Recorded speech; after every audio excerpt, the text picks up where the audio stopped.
Good day, ladies and gentlemen. Your gun doctor here. Today we're going to talk about three things: the gun nerfs, if the guns are still usable, and what pretty much changed in the meta now and rattled it up. Especially, was it enough? I have to say, amazing what Raven Software is doing. We're shitting so much on them. We're giving them so much crap. But recently, their work has been great. And especially, they're giving us reasoning for the things they do. They just don't do things. They tell us why they do things, which is quite crazy, to be honest, when a developer does that. I won't agree with one single one so far, and that is the Streetsweeper nerf. But now let's go through what the patch actually has to offer, what it did to the guns, and how to still play them. First and foremost, what's going to make a lot of people happy, the Streetsweeper is completely removed and the Hooer is added pretty much.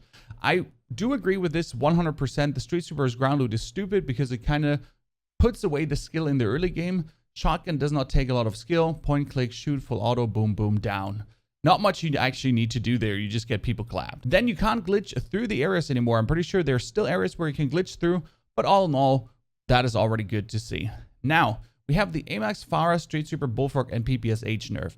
For the Amax, they went from a minimum damage decrease from 32 to 31. What that means is that now on range, to get the insane Amax time to kill, you'll need 3 headshots instead of 2 headshots. And you'll need 6 chest shots for a 7-shot time to kill instead of just 5 chest shots. So all in all, you pretty much need 1 more shot to kill. And that tremendously balances the Amax more in a direction of not being completely overpowered. The gun is still fantastic. The gun still does great damage.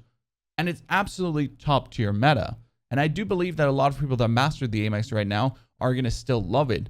But realistically, you can't just clap people that hard anymore. Instead of downing people with 2 headshots and an incredible time to kill, you need 3 headshots now. So all in all, 1 shot more for all these crazy clappers that people have been doing. Obviously, for the crazy Amax beamers out there, it'll still work, but it's definitely going to reduce the viability a little bit. Close range, nothing changed really much by the Fara. So the headshot multiplier got decreased. Not much. We lost like 4 damage points. And the base ADS move speed decreased because the Fara had insane strafing. These are the 2 things that made the Fara so good. So with these changes, I would say SMG Fara, I wouldn't play anymore because that's a significant difference in the speed the gun moves. Sniper support Fara, still absolutely up and coming and crazy to go. So sniper support Fara is definitely great still, because the only thing that changed is that you need 1 more headshot more, that you need more headshots to kill on range. Close range, you're still up and personal. If you hit your X headshots, you're going to have a great time to kill.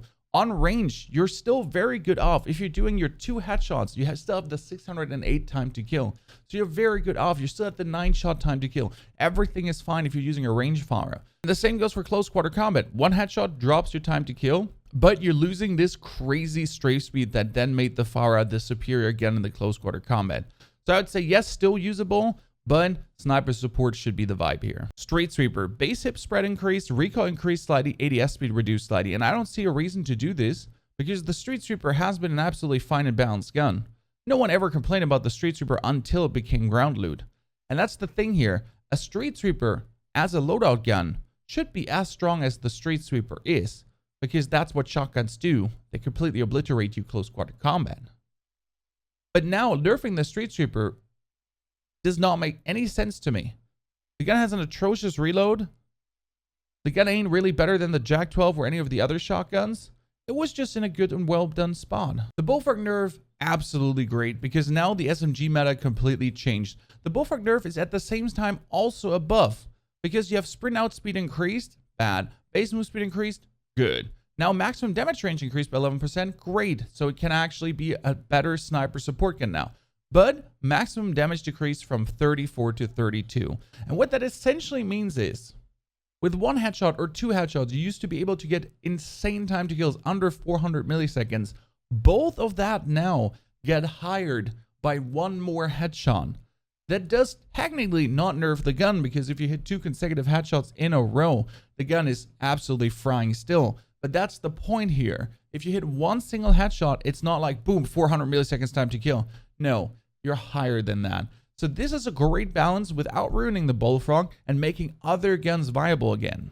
Because you're moving the average time to kill more in the 550 range, plus a headshot then dropping it down to 400 XX, where then other guns that are also in the 500 range can compete better also with their one headshot. Still the Bullfrog being good, but just not being broken anymore.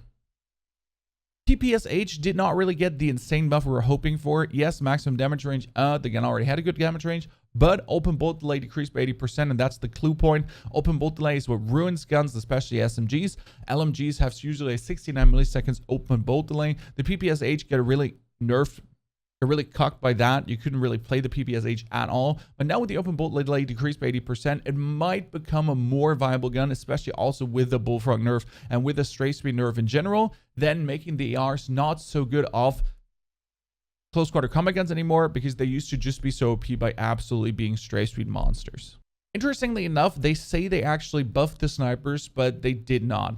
Bullet velocity multiplier increased by 12% means that they silent nerfed the snipers, as we talked about, and now the snipers are more or less back to normal. So you can play the Tundra again, you can play the Swiss again, you can play the Paddington again. All the guns are back to normal, but on top of that, idle sway multiplier decreased by 33%. That means the guns idle sway less, and that is very great because we used the combat rack and barrel on everything, and now finally we're having the snipers more balanced and the idle sway is down. Might make the Tundra now a true contender also to the HDR again. I'm already loving the ZRG. The ZRG might be even stronger now. And the Paddington could really rival the Kar 98. And here comes the biggest change of them all, stocks. Reducing the movement speed on all the stocks on every single thing, because this was the most important thing.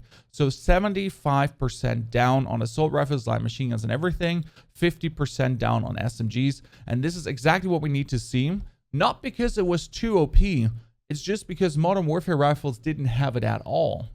Because of Cold War rifles and SMGs and LMGs all have this insane movement speed, and Modern Warfare doesn't. That's tremendously So now the arbeiten. Papa muss arbeiten. Now all the Modern Warfare guns finally become viable again because of the huge strafe nerf. Very exciting to see the coming week. How would we build the nerf guns now, and would we still play them? When it comes down to the Fara, I'd absolutely say it's still viable as a sniper support. How I've played it was with the Stas RPK barrel, because it actually does not increase the recoil in any way. It's super weird, so the task force is really the vibe.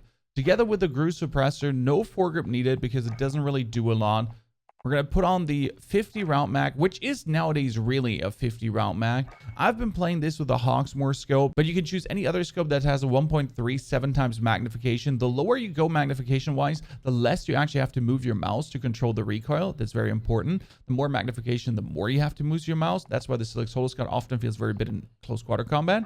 With the Hawksmoor, I felt extremely stable. And now is obviously the question, is the skeletal stock even still worth it? Because it got nerfed tremendously. Might actually think about, in this case, putting on the Ember side point to increase your effective damage range a little bit more, to then be able to hit your shots better. You can also go for the Spasm Speed Grip, which really clusters the shot a little bit more horizontally, but you're also very good off with taking the Ember side point here. And that's how I would still play it as a sniper support gun if you severely feel like you're lacking ADS times. Obviously, the Serpent Wrap is going to be your vibe here, and that's how I would be rocking the Fara as a sniper support. Talking about the Bullfrog, it's actually very interesting because I've never been playing the super Streetsweeper Bullfrog. I've been utilizing it a little bit different, which is together with the task force again for the maximum effective damage range and bullet velocity.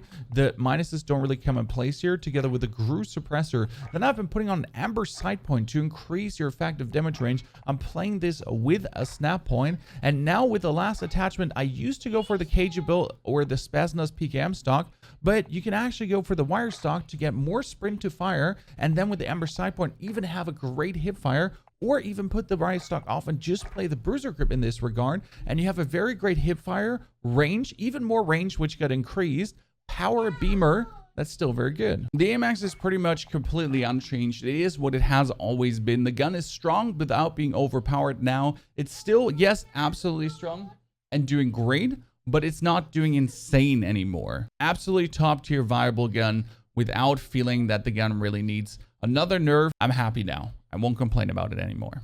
The Streetsweeper I wouldn't play at this point anymore. I've always been preferring the Gallo and the Jack 12 anyways, plus the Origin with the SMGs. Willst arbeiten?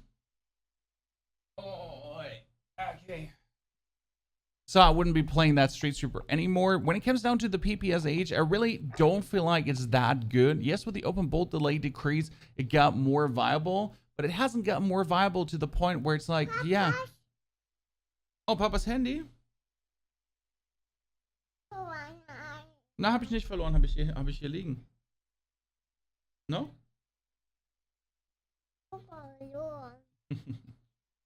So I would still not really give it a go, but if you really want to play it, I think I think since they increased the damage range, I would go for an even more damage range, hip fire potential version with the bruiser grip, amber sight point, groove suppressor. The Einsight on the gun has always been okay. It's fine. I'll say it's fine. The Einsight is fine. You can play the 70 round drum mag, but the 55 round should be enough, having then the absolute hip fire potential here. And now it's the question, obviously, do we want to increase the effective damage range even more? And I would say yes with the reinforced heavy, not with the task force in this regard. And then we have a gun that has very good hip fire, with good ADS time, with good beaming and good movement speed. Do you want to say something too? Hallo, mein Name ist Ella. Du willst Knöpfe drücken? Aber Papa muss Sachen aufnehmen, du darfst keine Knöpfe drücken. Which other guns will now tremendously profit from the recent nerfs? That's very simple, to be honest. Everything that already has been good at range now just became better. Have you tried the XM4 with a 2x or 3x? Yes, that can rival the Amax now even better because it got nerfed. The Fara 2 on range, surprisingly. AK-47 Cold War on range? Huh? But AK-47 Modern Warfare on range? Yes, because that gun is absolutely unchanged. It used to be good, but the Amax just used to be a little bit better. But now with the Amax having the nerf on the time to kill, it's there again. And I would say the biggest buff we see, is now that the Ram 7, which is absolutely unchanged and absolutely has been great, could now be the new contender for the long-range metas, because the Ram has always been better than the Amax in terms of bullet velocity, fire rate, and just overall stability and beaming, especially when you mount it. And now with the Amax nerf, the Ram 7 might be what you really want to play on the ranges. I'm going here with a canted hybrid, Ranger barrel, monolithic suppressor, 50 round mag, and there are two choices: Commando if you're feeling good with the recoil, and Ranger if you feel like you can't handle the recoil. The canted hybrid here being the best scope in the Warzone Modern Warfare because it has the tightest cluster of horizontal spread and also the most vertical recoil control over the VLK optic. VLK optic obviously giving you faster ADS times, but with the Commando foregrip, you do not have any ADS time issues with the Ram 7. If we're looking at the SMGs, the LC10 was already good, but now the LC10 is even better because the Bullfrog got nerfed. Same kind of goes for the Modern Warfare MP5 and the Cold War MP5. Each of them going into the direction of viability again. And I think the AK-74U has received a huge buff in that direction as well, because the AK-74U used to be a worse Bullfrog, kinda, and now it's actually a good Bullfrog too, because it has still the insane headshot multiplier that got a bit nerfed on the Bullfrog. Also, the Fennec now becomes even better, and the MP7 might finally become viable again, because the Bullfrog is kind of like an MP7. It has insane damage range with super stability, and now that the Bullfrog get a little bit nerfed, you can play the MP7 again, even though the Bullfrog is still tremendously better than the MP7. My number one SMG I've been recently playing is obviously the LC10, just because it has zero recoil. The damage is decent, but the no recoil is just absolutely stupid. I've been putting out the damage as much as possible with the triple trinity of attachments, together then with the snap point, and last but not least, the Senac 55 round drum mag. And you have great hip fire, insane range, good suppression, and pinpoint acquisition. If you don't want to play the snap point, you're going to go for the bruiser grip to have even more movement speed and a better hip fire. And when it comes down to the sniper rifle, it's nothing really changed. I'm still enjoying the ZRG the most, but yes, the Thunder and the Pellington got more viable again by not being nerfed now. Ladies and gentlemen, what do you think?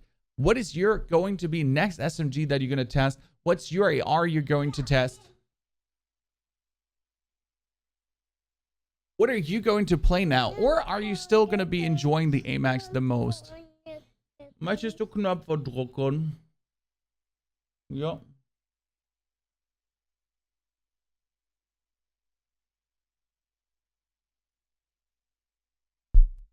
Definitely drop in the comments below what your gun builds are going to be and what you're going to play now from this point on.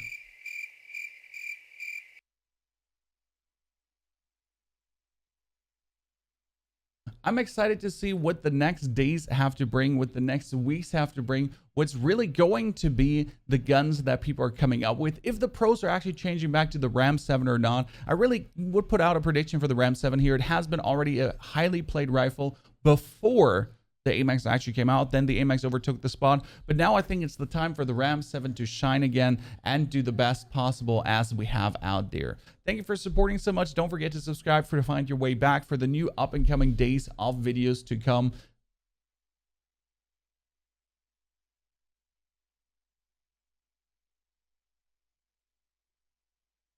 Take care and have a good day, and enjoy your time in more balanced Verdansk now.